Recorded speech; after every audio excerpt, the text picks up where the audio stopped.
Hi, everybody. I'm Steve Lee of the Hollywood Sound Museum. I'm here with my friend Peter Damski, production mixer extraordinaire, king of the multi-camera universe. How are you, sir? It's good to see I'm you. well, thank you. I'm It's very been well. it's been a minute or two, hasn't it? I think Yeah. since Sonica was like the last time I saw you. Yeah, that's exactly right. Yeah, my God, that was like 5 years ago or something. I don't remember. Probably something like that. Yeah, yeah, when this whole museum thing was just sort of a gleam in my eye. And But look how far you've gone. we've had our first installation just not so long ago, and I've got about 70 of these webinars booked, and yeah, no, it's great. And I appreciate you joining us here. Let's I'm really fascinated. I want to get into the whole multi-camera universe because I feel myself pretty well versed in the feature film sound realm, but that kind of situation I'm very curious about, so we'll get there. But I want to start by how you got there, where you came from. Give me a little bit of your origin story, please. Okay. I think the thing that first attracted me to being in the sound realm Mhm. was probably at the age of 9. A friend of my dad's actually put a pair of headphones on me. He had a little Oh, wow. Wallensack recorder, Mhm. and he set up a little SM58, and he had me record my voice into the machine. Then he played it back for me. Yeah. I was intrigued, but what really intrigued me was when he had me in basically in PEC versus direct, if you know what I'm talking about. He had me in tape delay rather than listening through input of the machine, and I could no longer read from the book. Yeah. To myself, wow, I can read. How come I can't read right now? So Yeah. that left me sort of, it planted a seed. Yeah. Oh, And that's then great. Led Zeppelin was stage 2. Mhm. Listening to Whole Lot of Love on the radio when A Whole Lot of Love first came out, that was a big deal for me. Wow. Um, Yeah. I heard that bowed guitar. I had no idea what was happening, and it just, because I started playing music in 3rd grade, so Mhm. yeah, that was something that was very attractive to my ear, Sure, sure. and Yeah, so it changed my entire world, that's great. and Yeah. that's what got me here. Sergeant Pepper was what did it for me. All the weirdness and like Mr. Kite and Lucy and all that sort of soundscape. It kind of kind of rocked my world. All that So beautiful George Martin stuff. That's what got yeah. me. Oh, absolutely. Absolutely. Great Yeah. stuff. So how did you proceed into the, I mean, to go from that to learning about what production sound mixing is and all that is a big step. What did your education or anything take you there, or what were your steps to get into the career? So I went to college, started college as a music major, didn't last as a music major longer than 1 quarter. I realized that my options in the music world were going to be to teach or play. I wasn't good enough of a player to make that my world, and I couldn't see myself teaching ever, which is Mm. a funny part of my story. So I quickly changed to becoming a sociology major. And then after my sophomore year of college, my brother, who is a successful film director, invited me to work on a friend's project at the American Film Institute. Oh wow, okay. It was a Yeah. student film at the AFI. So I flew out to California, spent a summer working on actually working half the summer at the Santa Monica Greyhound station, and then working the other half of the summer on this film. Yeah. Sleeping in the back of a pickup truck out by Palmdale on a ranch. I Oh had the greatest wow. time. Oh wow. So that was my first exposure to film production. Yeah. And I wasn't a sound person at that point. I was just a utility person doing whatever was available to be done. But I pretty much knew I had moved to LA to get into the music business. I wanted to record music. That was my goal. After hearing A Whole Lot of Love, that was the world I wanted to create for myself. Yeah. So I went to LA with the hopes of getting into the music business. I did actually work at several recording studios in LA. Oh wow. I worked at Larrabee. I worked at Record Plant. Oh I wow. worked at a tiny little place called KSR that was my foot in the door at the corner of Hollywood and Vine in that big office building there. Oh wow. Yeah. Yeah. So that sort of was my input. And so I was doing music. Everything was going really well. And then I had a good friend. His name is Derek Kasari. You may or may not know Derek. He was a sound engineer at Fox Mhm. in their ADR world. And he and I were roommates, and he was working at Vidtronics. And so we had gotten into a car accident coincidentally, and I required some surgery. And the end result of all that was, when things happen to you, you kind of reconsider what you're doing. Yes, And I'd been working in the music business 365, 24/7, getting paid $7 an hour. And as much as I loved the environment, I knew there were better opportunities for me out there. Yeah. So I ended up getting a job at Vidtronics, and Vidtronics is a video post house back in the day, where Mhm. almost every TV show that was produced in LA was posted. So that was and I worked there in engineering construction, so I really learned about wiring. I had already actually helped install the second SSL in LA at Oh, American wow. Studios, so Oh, I'd wow. already been exposed to the world of wires pretty early. Uh-huh. And when you're in the world of wires, it really helps you in the audio path because you can actually look at things and it makes sense, Yeah, yeah, right? yeah, I get it. So I've always been able to sort of visualize audio flow because of how much wiring I've done. That is so important. That's Yeah, great. Yeah, yeah. yeah. So then my brother called me up one day and said, "Hey, I'm making a movie. Would you like to come work on it?" Mhm, And so I quit my job at Vidtronics mhm, and I went and worked on this movie. It was 12 weeks. We shot in Ohio. mhm. It's a movie called, what's it called now? It's called Mischief. That's right.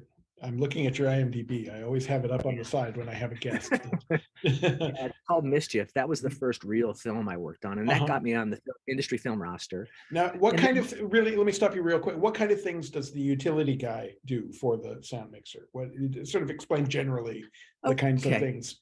Yeah. basically, your job is to do everything except hold the boom microphone and to actually touch the faders.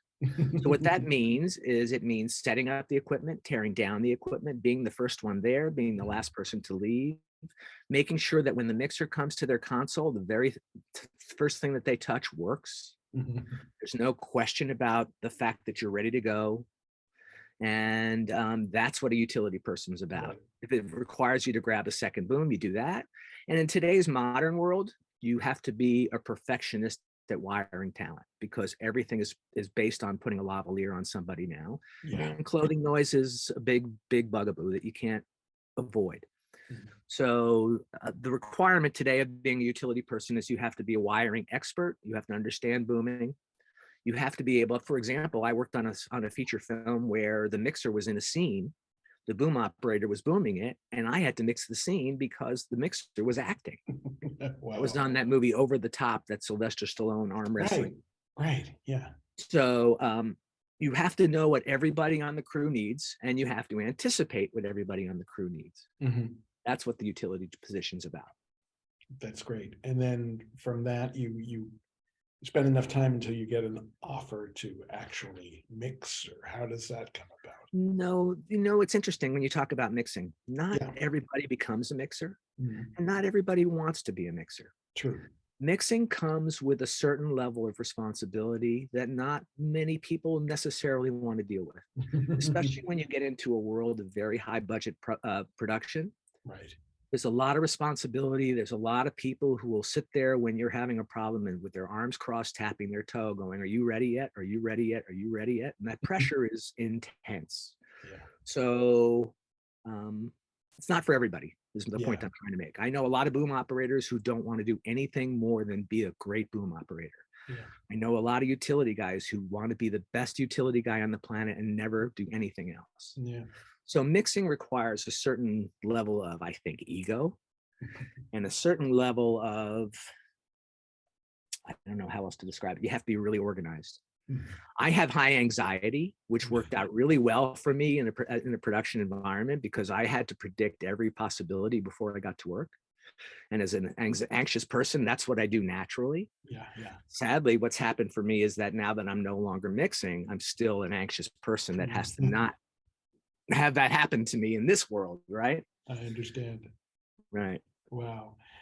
So your first few, I mean, you seem to, looking at your credits, you seem to have gone back and forth between feature films and series when you started out. Um, I mean, jumping back and those are kind of different,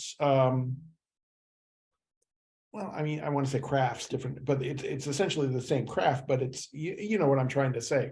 What are the differences in that? What struck you as being a new way of thinking or methodology or? Well, part of what I was experiencing was at the time, the union was sort of broken into two worlds. Uh-huh. There was the film world and the videotape world. Yeah. There still is sort of that differentiation in the union. Yeah. So many of the shows I started out in were under the videotape contract. Mhm. And I actually didn't do many film contract jobs for the first few years until I got into the Tracy Ullman world, Okay. which was really sort of at the beginning of my mixing time. Uh-huh. But all of my utility work and all my A2 work was all done basically under the videotape contract. Okay. So all those shows, Different Strokes was the first show I worked on. Oh, wow. Silver Spoons, those were shows. Ed Moskowitz was the mixer on Different Strokes at the Mhm. time. And I was his A2. And that meant I had to play back sound effects. I had to roll a 4-track backup of the show. That was my basic job. Set up microphones on the stage, those kind of things. Mhm. And then because I had already had mixing experience from the music world, I Mhm. moved pretty quickly beyond being an A2 and went to mixing. So for me, it was a choice.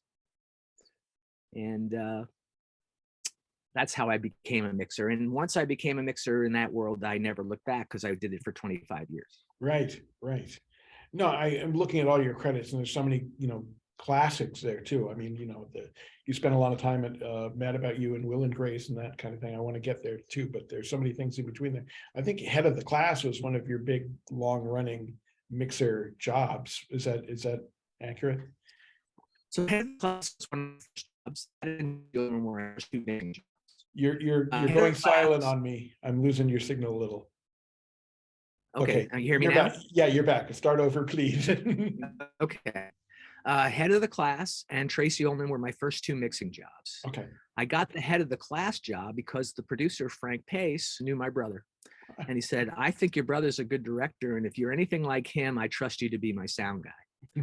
So that's how I got that job. And actually, what really happened was they were going to Moscow in 1986. Mhm. And one of the crew members didn't want to fly. And so they had a cancellation at the last second. And he came to me and said, do you want to go to Moscow? And I said, heck yeah. Yeah. And so and funny thing, I was the last person booked on the crew and they had no space for me in coach. I had to sit in business class with the whole cast. Oh, wow. Everybody else. I'm talking to Moscow. So Yeah. it was pretty darn cool. Yeah. Yeah. And then when I got back, the mixer on the show decided to go do another show. And because they had an opening and because they were impressed with the way I did my job, You just they carried asked me on. if I wanted it. Right. That's great. And that's how it happens in this world. To be honest, anybody listening to this, you do a good job, people will know you do a good job and they will want you to work for them. Yeah. That's the bottom line. Well, that's in my experience, it's always great when you find a crew that you click with and everything is wonderful. And you usually just keep going with them on to, from one project to another, which is a wonderful thing. It's your family. It's your family Yeah. away from your family. Absolutely. And those kids were pretty brilliant in that show. That was a pretty good cast. I watched it fairly regularly, as I remember. What are the challenges of having like a big ensemble cast like that? Or people individually mic'd, or what's the whole process for that? Could you walk through like how it's done? How do we produce a sitcom? Okay. Yes, please. From a sound perspective. Yes, please. All right. So ultimately, this all really started with Desi Arnaz. What really happened was that they were shooting Lucy, and there was a problem because there was so much equipment between the live audience and the actors on the stage that Desi said there's a disconnect. They're Yeah. not a part of what we want them to be more part of the experience. He made a joke about it in his warm-ups. He would say, you can just watch freely and all the equipment is going back and forth. Right. Yeah. And so there were cameras and booms, everything. So he Yeah. is the guy that was actually responsible for putting the booms up in the green beds. That was a Desi Arnaz idea. Wow. But the reality was that videotape was too low budget for that. They didn't want to rent enough booms to make that kind of thing work on a stage because you had to assign dedicated boom arms to each set when they were put above, as opposed to on a videotape show, you use a perambulator and you just move those two booms from set to set to set. Yeah. Yeah. Does that make sense? Yeah. So what we did on a class like head of the class, obviously we're working off the script, and we would watch a rehearsal, and me and my boom operators and my utility guy would, each of us individually watch the scene, and we would mark our scripts as to how we would think it should be mic'd. Understanding that there was going to be potential overlaps and there's a big room to cover, and each mic has to be able to move throughout the room and not create shadows and all those other things. Mhm. So it was always a team collaboration. It's never just the mixer that's making these kind of choices. Uh-huh. And ultimately we would mark our scripts, and my job was to open the mic at the right time, and their job was to have the mic pointed in the right position at the right time. And if we all did that together as a team, it was a beautiful thing. Mhm. And the other beautiful thing about working with the same people for several years was that it gets to the point where you all intrinsically know what your job is, and there isn't a whole lot of communication necessary. In other words, you would do take one, you would hear a line that was slightly off mic, and on take two, it wasn't, and you never had to say anything, Mhm. right? Because that person already knew that they missed it, and they were already like kicking themselves in the butt because they didn't get the line. So what good is it for me to say, can you get that line next time? Yeah, Right? exactly. Yeah, it's not good for morale. They know what It they're isn't. doing. It's not good for the team spirit. Yeah, absolutely. Right. What are you recording to? I mean, not, I mean, technically that's yeah, I am interested too, but with so many different characters, how much separation are you mixing down to just a few channels, or do you have multi? I think that that's changed in the contemporary world. I think that we have the opportunity to deliver more channels, but could you talk a bit about that whole process and what you Sure. ultimately deliver to post? Okay, it's actually changed significantly Yeah, as I was doing it. well, that's what I was figuring. So I'd love to hear about that. Right. So I started videotape. So in the videotape world, you have, let's say, 8 video VTRs that are rolling, recording the picture. Each of those machines has anywhere from 2 to 4 audio tracks capable on them. So in the videotape world, you would distribute all of your tracks, your ISOs, to various tracks, as well as record a mono mix on a single track that went to every machine. So the editor had something that he was able to lock up to for every machine. A work track, essentially. Yeah. Basically, Yeah. exactly. Yeah.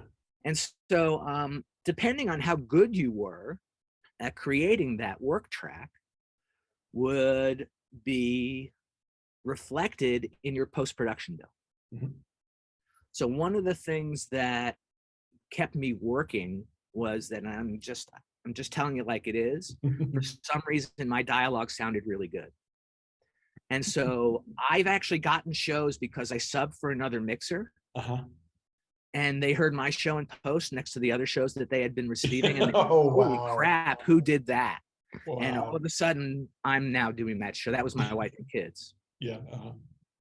So it's that kind of thing. And by the way, minimal processing, peak limiting. Yeah. Don't EQ anything, pick the right mic, don't equalize things. Wow. It's all about not processing in production. Right. I really worry about these. They have these digital noise reduction systems that they're encouraging single camera mixers to now use on set. What, during the actual recording. And I think it's such a mistake. That's crazy. That's just crazy. I mean, you evaluate it on a case-by-case basis, listening to I don't get it.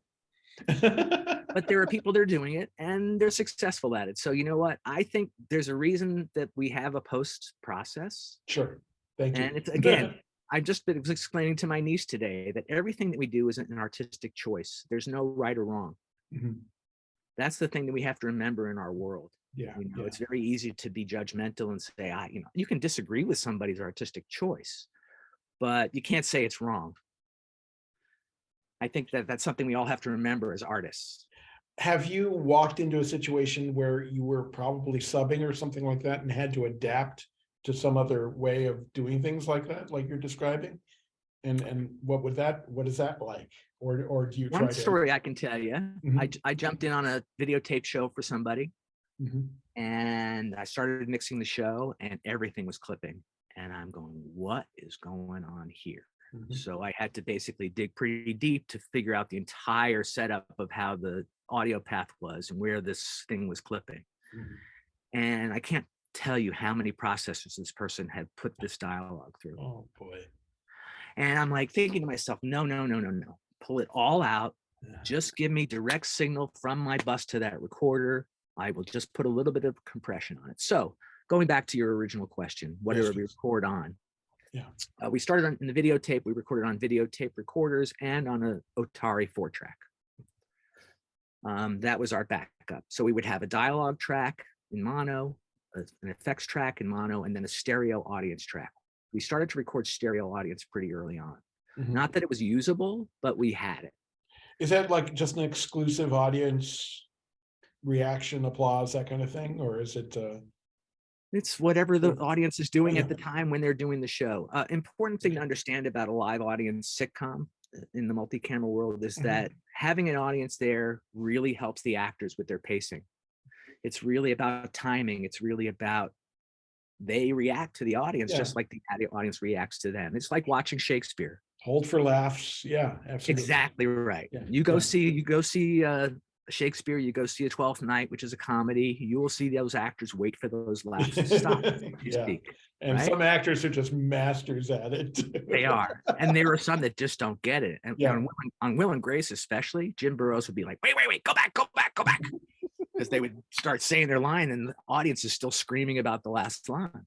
I Right. want to talk about him because I've read some of his book, which is just brilliant. Which have you read? I'm going to Jim's duck book? out for a second. Oh, he's gone. I'm coming right back. Yeah, I There it is. just gotten this the other day. I need to finish it. It's just And brilliant. then my sister got to see him. Oh, And he gave me a little I scribble. hear- He said, I hear the air conditioning. That's hilarious. Yeah, I've heard the stories about him, about how if somebody flubbed a line, he would stop the scene because he didn't want to ruin the punch line That's for it. the audience, so they would react. Exactly. Yeah, no, there's so many Brilliant. things. Brilliant. Now, did Oh, so let me finish my recording. Oh, please, I'm sorry. Yes, That's yes. okay. So then I moved into the world of multi-camera film. Yeah. And that changed everything. Yeah. At that time, we were starting to record on magneto-optical, basically. Oh. We started to do things on flopticals. We started to do things on, we were starting to get 8-track digital recorders. Right. Digital sort of started in the early 80s, and that's about the time I'm starting on sitcoms. And so by the end of the 80s, we're really starting to see a lot of digital machines coming out. Mm-hmm. And ultimately, we tried doing things on DAT. DAT was very short-lived. Problem with DAT has a really bad shelf life. They use metal in the actual. Tell me about and it. it rusts. Yeah. Right. So DAT was a really good idea with a bad execution, Yeah. but it started the revolution. It did. And then ultimately we went to we went to the DA88s, which we used to call the DA80 because it took them so long to lock up in post. Oh, wow. And then we went to, when I finished, we were now at Dante and 96 tracks. Wow. So now you can just do unlimited anything you want to do in the world of production. Does the creativity get a little stifled because of that? Because I always found that the limitations made you more creative and made you more, you know what I'm saying? The more options you have makes things take longer. That's for sure. Yeah. And money is everything in this world. So they're better off having less options. Right. But, the other thing to remember, though, is, again, my goal was always to create a great production track. But I also had to protect my editor at every moment. What that meant was I had to also make sure that all my ISOs were as good as my mixes. Right. So that everything that I was delivering was something that they could use if they needed to. Sure. A great example.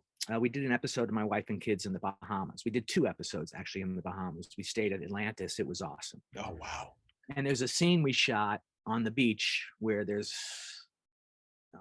Damon and Tisha, and they're screaming at each other. They're about 6 feet apart, and they're on logs, not wearing a whole lot of clothing. And if you listen to each other's track as they're talking, they're totally distorted. But Tisha's screams were picked up perfectly on Damon's mic, and Damon's screams were picked up perfectly on Tisha's mic, and they were able to use all that dialogue because of it. Wow. Right. Yeah. So you always have to be considering your ISOs, even when things are going crazy, right? Sure. Because that's going to save your post-production side. No, absolutely. Conventional things that a feature film production mixer deals with, like room tone, building a library of like reactions from maybe the audience or something like that. Are those things that you do at all regularly, or how does that, what are some of the odd things that you provide the post team that you might not think about looking at this job? Well, one of the things that separates my job out from single camera film is that it's more like a theatrical production than it is like a film production. Sure. Meaning that you have a live audience and it has to make sense. It's shot consecutively. So it's shot in order. In sequence. Yeah. And things like sound effects that motivate actions or anything else have to be triggered for the actors to be able to do it and the audience to understand it. So part of my job was I would receive the script every week, and I would break it down by going through it, and I'd make a list of all the sound effects and the pages they were on. Generally speaking, I'd be provided a CD that had all those effects on them. I'd load them into some version of a playback machine. I loved instant replays because they had those 50 buttons and you could just go crazy.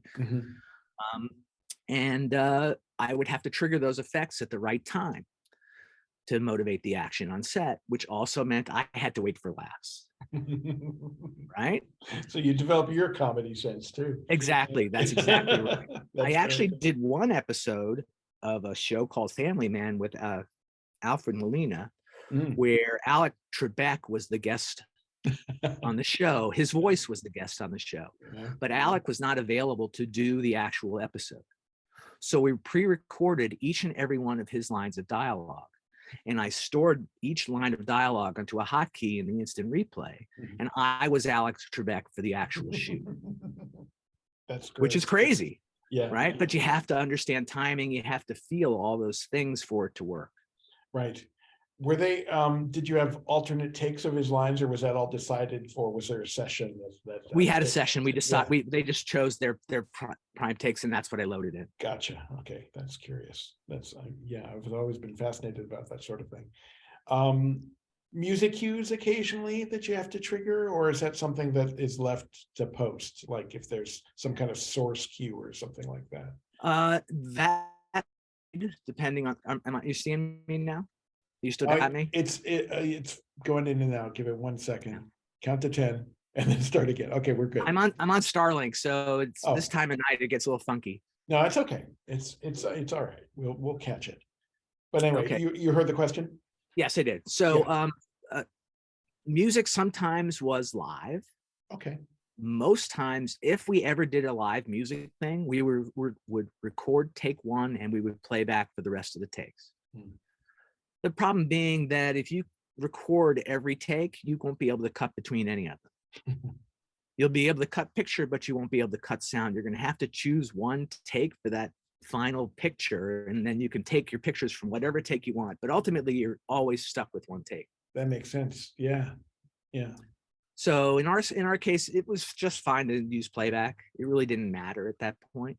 Sometimes, though, for example, we'd be doing this big dance scene, and we haven't locked the music yet. So how do you make that happen? And that's when you break out the thumper. Are you aware of what a thumper is? Yes. Why don't you explain a little bit? Yeah. Okay. So what a thumper is basically is the music people or the director, whoever, will decide on the tempo that they want people to be dancing at. And you will use a click track at that tempo to trigger an 80 hertz tone that is being generated through a giant 18-inch subwoofer that's facing the floor. So what happens is, based on the tempo, I would turn on and off the channel when I wanted this to work, and I'd pull the music out, and it would continue to play this thump at the tempo of the music, so everybody could continue to dance. And while that's all happening, I'm recording dialogue of people who are dancing without any of the music in it. And then in post-production, they basically roll off anything from 125 down anyway, and it gets rid of all of that music that was bleeding into the microphones. Right. Oh, that's neat. Yeah, so that's how you do a lot of that kind of stuff when you really aren't locked into a music. That's how they do all the Jane Fonda exercise videos. Oh, They wow. were all click track. They Oh, really that did makes not sense. know. Yeah. That makes sense. Let's talk a little bit about some of the specific shows. Mad About You was a big favorite of mine, and you have the two principals, and working with. I mean, they're both masters of the craft. I mean, just watching those two work and interact with each other, and the chemistry and the timing and all that. That must make your job a lot easier when you have such pros like that. Mad About You was a treat. It was a treat because it was so well written and so well acted. The thing that really separates Set Mad About You out from most of the shows I've worked on is pace. We would have on a regular basis a 65-page script on Mad About You. Yeah, it's all Most of dialogue. your other sitcoms were 45 pages long, and that's how much. I was just talking with a friend of mine from my old days at Fox that worked on Moonlighting, and those were very fat scripts too for the same reason. It's all verbiage. It's all, yeah. So they were brilliant. Yeah. It was great working with them. A lot of personalities, things going on there. We really got along very well with everybody at the sound department. We had to watch Helen, change her clothes. Dean, my boom operator, my utility guy, would be holding his boom over this little closet set, because in Mad About You, they built the set so you could walk from one end in the kitchen, through the kitchen, the living room, the hallway, past the bathroom, into the bedroom without cutting. Wow. So the set was built on all of those angles, and we quite often had Paul get out of bed, walk all the way into the kitchen, grab a glass of water, and walk all the way back to the bedroom. So we only had two boom operators and a utility and me. So we would leave some booms out over the set as plant mics to pick up any effects as he's walking through. Wow. And that happened as a regular thing on Mad About You. That was so creative and so brilliant. There, I want to ask about there was one episode that was pretty much done in one single take, the one with the baby sleeping in the room. Not sleeping. Or not sleep. No, we are waiting for it to go to sleep. Dreaming. I would love to hear the whole story of that whole episode and how that worked. We shot it in 2 takes. It took us 30 minutes for each take, and that was it. We never cut. It was insane.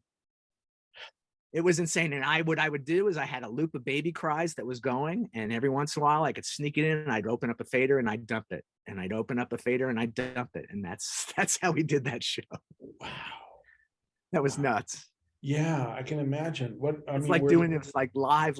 It was just crazy and fun. It must have been rehearsed a lot. I mean, you must have had a couple. Yeah, but there wasn't that much movement, so not a lot of camera stuff going on. Mhm. That's the stuff that takes the longest. The actors they're as sharp as a tack, It's just making the technical stuff work for it. But the two of them were sitting in the hallway, so there really wasn't much. When we finished and we told the audience it was time to go home, they were like, "No way." You can't be done yet. Yeah. Wow. That was a crazy show. No, I remember that. I remember just from my experience, just technically, my gosh, how are they pulling this off? I mean, not to mention working it out with the network, that there are no commercial breaks or anything like that. Yeah, that was a trip. Definitely. Yeah. No, no other stories of working on that and dealing with that you can think of. One of my favorite stories. Sounds like it's pretty cut and dry from what you're saying. One of my favorite stories about Mad About You was, I don't know, those of you who have seen the show are probably familiar with a joke that went on, which was about Murray chasing the mouse. Murray was their dog, and they'd always say, "Murray, get the mouse," and Murray would run out of the room and he'd slam into the wall. And that was a joke that went on for the whole 7-year run. Yeah. So when I first started out on the show, we were using Oratones for our effects speakers on stage. Which are these little, they're these little tiny. An Oratone is a little 6-inch cube that has a little 6-inch driver in them. They're really great for checking your dialogue mixes to see what it's going to sound like on a car radio or on a TV speaker. But they're not full frequency. They don't have any lows. They're okay anywhere up to about, I would say, 7K, and that's about it. Maybe 350 to 7K. Right.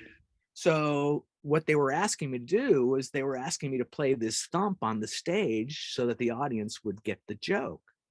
and that thump was not happening through lower tones. So ultimately, I got a whole bunch of Yamaha big suckers, and we put those up in the beds. And now I was able to go boom on the stage, and that did it. That gave them what they wanted. I hope you didn't get any call from the animal. No Animal animals rights. were harmed in this. It's just a sound effect. That's wonderful. Yeah. Oh, that's great stuff. Yeah. There's so many fun stories. Oh, my other fun story Oh, was please. on Mad About You. It also involved Murray. Mhm. We're shooting a scene. It's one of my most embarrassing moments. I'm surprised I'm willing to share it. We're shooting a scene, and it involves Paul and Helen in a car, and Murray's in the back seat, and they're driving to some crab shack or something, right? Mhm. And so it's green screen, and Murray's sitting on top. Maui was the dog's actual name. His character name was Murray. He's sitting on an apple box Mhm. in the back seat, so his head height would be proper between Paul and Helen's for the shot. And we go to roll, and all of a sudden I hear this, and it stops. And I'm like, what the heck is that? About 30 seconds later, and I'm on the radio. I'm having the 80s. They're running all over the stage trying to find out the source of this noise. Yeah. So I finally go down to the car that they're in, and I go and I look, and it was my pager that had fallen off of my belt, and it was in vibrate mode, and it was sitting against the Apple box and resonating. How embarrassing is that? Right? I mean, that was my pager that was causing the problem. Oh man, that was Oh boy. I got a lot of laughs about that one. Yeah. Oh my gosh. I almost Talking kind of about want to. feeling I almost want to hear pressure. that. So yeah, stuff happens. Yeah. No, absolutely. Let's move up a little in time and talk a little bit about Will and Grace too. Now that's another, a 4-member, sort of ensemble that was just brilliant. Pretty much. I mean, there were more than just the 4 of them, but where was that? Where was that shot? What studio was that? Will and Grace was shot on stage 17 at MTM. Oh, whatever okay. you want to call it, Studio City. Yeah. Radford. Yeah. Which is a legendary lot, Seinfeld and all that wonderful stuff. Yeah. And what's so wonderful about it is that Mad About You, Will and Grace, Seinfeld, all New York-based shows, all 3 shot in LA. I love that story, right? People don't believe it. Well, Radford had that little section of New York street. It was like maybe like not even a block long. It was like this one little section that got used so often. And Mad About You, they built one for us there too. And what we did there, we actually dragged our Fisher booms outside. We boomed all those exterior things with the Fishers. Yeah. It was that's why they sounded so good. That's neat. I remember you saying when we talked about the museum way back when at Simsonica, and you mentioned a Fisher boom and trying to get one. I actually have a lead on one, so I'm hoping that when we have an actual physical location with it, we actually have the space to put it in. But I've got a lead on one. I've got a pledge, so that'll be really fun. I know somebody that has one that probably would be able to get rid of it. Well, that's cool because we're getting closer and closer to actually trying to get a actual physical location. So I'll definitely hit you up. I have a couple Nagras for you too, by the way. Oh, I would love that. We have one. We have one or two. We have 2 from Dave Udall's old collection. His widow gave us his 2 Nagras. So, but there's so many different. How many models of Nagras have there been? They're like. Well, there was the first one that was really practical was the 3. Yeah. The first one that really made it happen in the late 50s. And then there was the 4, and then there was the 4L, then there was the 4S, then there was the 4STC, and then they went digital. Yeah. But they were Of all. course, there was the Nagra T. If you're not familiar with the Nagra T, that was their post-production machine, and that is one of the most beautiful tape machines ever built. Yeah, I think any form of sync. You could hardly go wrong with any of those things. They were so amazingly well crafted, and not that I would chance it, but they were damn near indestructible too. They were like these bricks.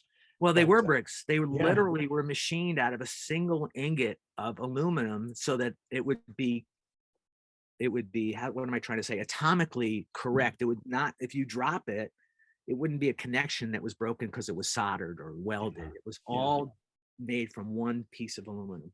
And Crazy. carrying those things around, and then they had like 12 D cells in them or something like that. It was something ridiculous like that. You had to really work out to carry that around. It was a workout in itself. Yeah. Yeah, I have so much respect for the guys, the effects guys like John Fasal and those guys who were out there in the early days with Randy Tom.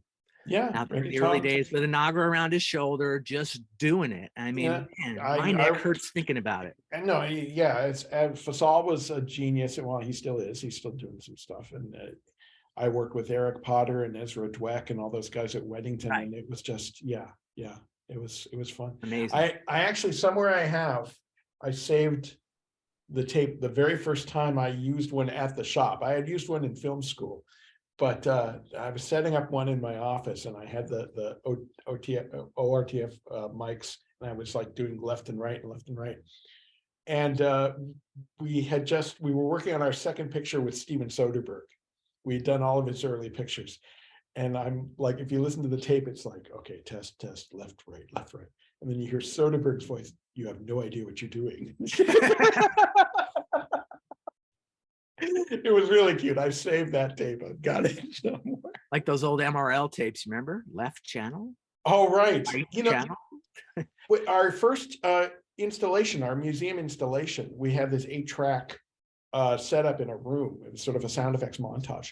And our guy, my pal Charles Maines, made one of those for me to channel one. Awesome. It was really fun. He awesome. made an official Hollywood Sound Museum test track to test them. So there I am in our little room at the LAX Marriott, with Charles's voice just very fun. It was a lot of fun.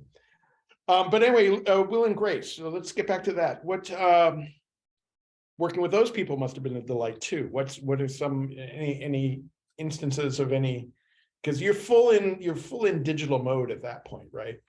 Definitely. Yeah. And we're on film. Mm-hmm. Will and Grace as well. So that's another quick question. How long are the cartridges? How long are the They were 3,000-foot mags. Okay. They could roll for about 18 minutes without cutting. Okay. But you have to be very conscious that film is very expensive and processing film is even more expensive. Mm-hmm. So ultimately, they tried to be as economical as they could be. Mm-hmm. It wasn't like just roll and do what you're going to do. Mm-hmm. So that's something to think about. It was ultimately, even Jim Burroughs did not have the power to continue to shoot film. When the time came for digital film to kick in, we all had to jump on board. Nobody was willing to continue to shoot on film anymore. Wow. No studio was willing to pay to shoot on film anymore. Let's just put it that way. Right. When a guy like Burroughs can't get his way, that's for real. Yeah, so Will and Grace, again, how many sets were there? Standing sets? I'm trying to think.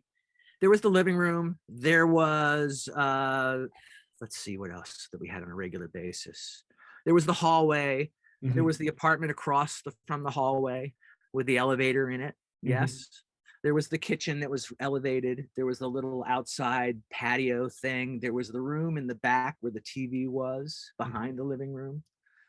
And then there was a lot of things across the hallway. Those were our only regular sets, mm-hmm. those few. And then we had a lot of swing sets all over the place. Right. What's interesting about go ahead. No, I was just there was an office too, as I remember.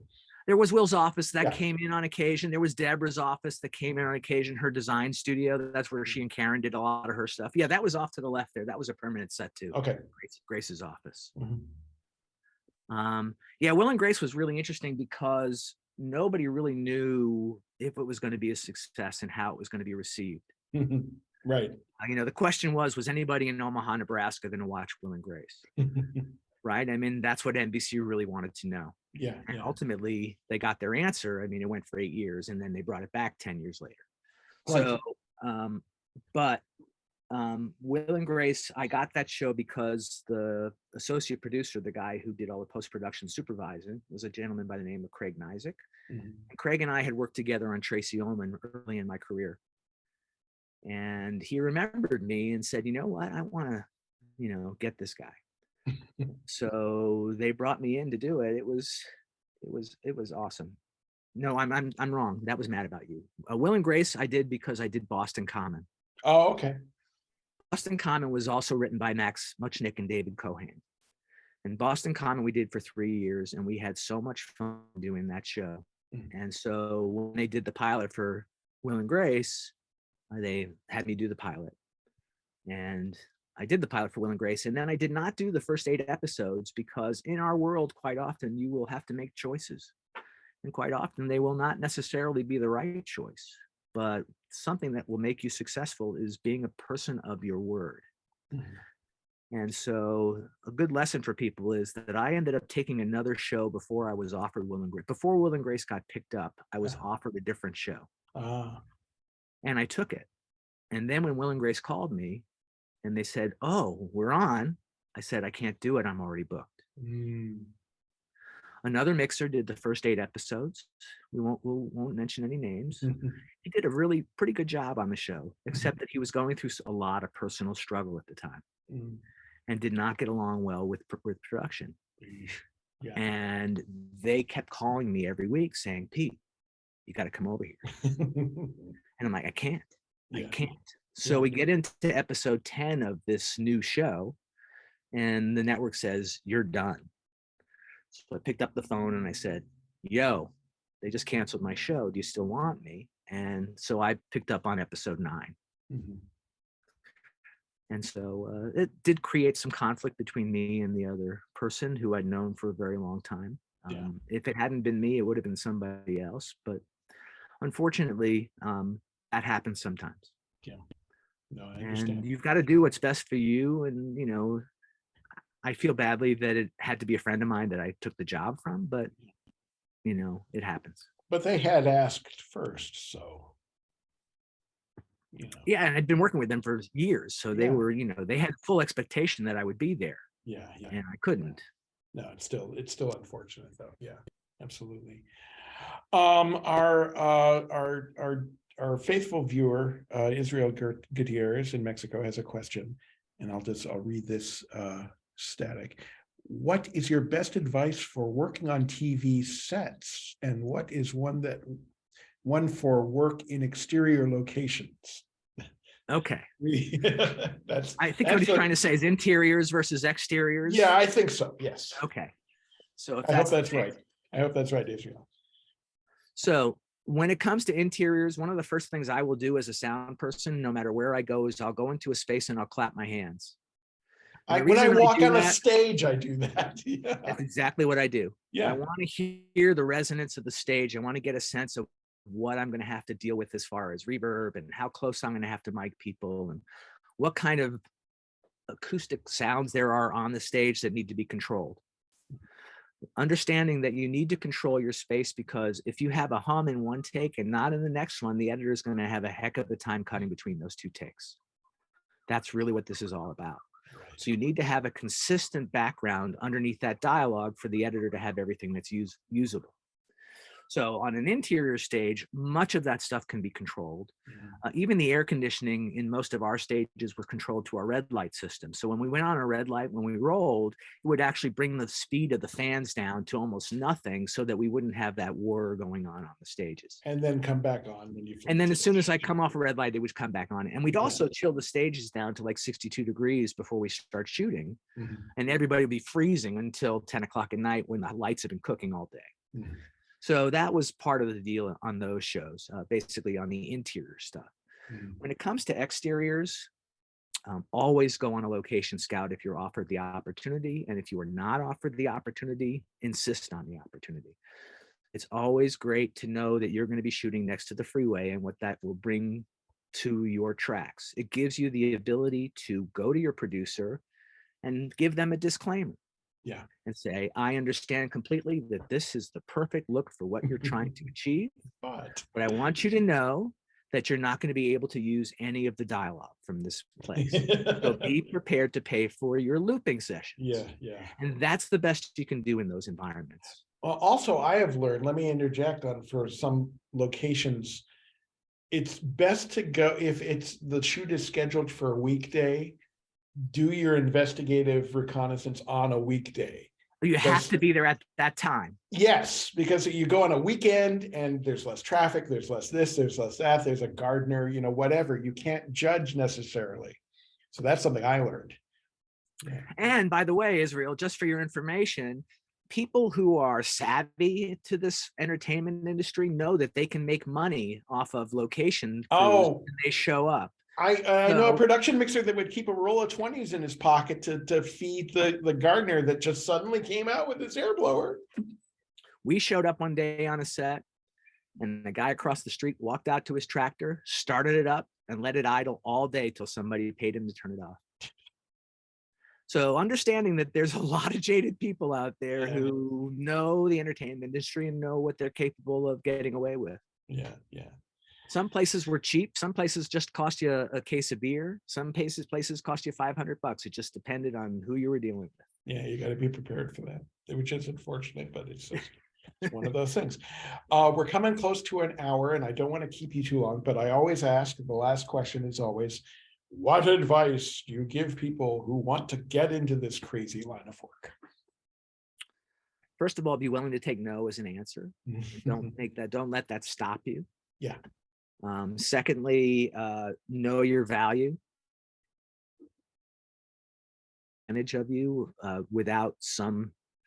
It's okay to give away something if you know you're going to get something for it. Sure. It's not okay to give something away as a means of somebody to abuse you. Yes. Right. So know your value. I think that's another thing. Practice. Figure out what you believe is the right way to do things, and stick with your guns, and make it work for yourself, because everybody has a different process. Yeah. Yeah. I've had to train people how to mix, and especially when you come into my world, which is, now you're working with 16 microphones and a live audience and triggering sound effects instead of opening up a single boom.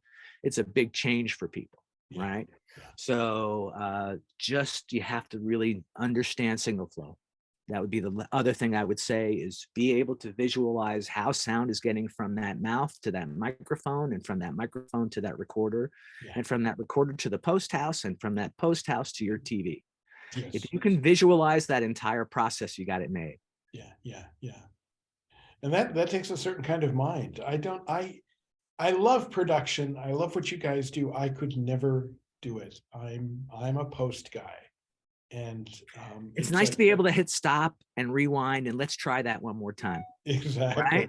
Yeah. That doesn't happen in a production world. No, I know it's too, I've got the anxiousness issue too. And it's like, yeah, I get it, but I'm such a fan of you guys, and I just love to watch and hear these stories. And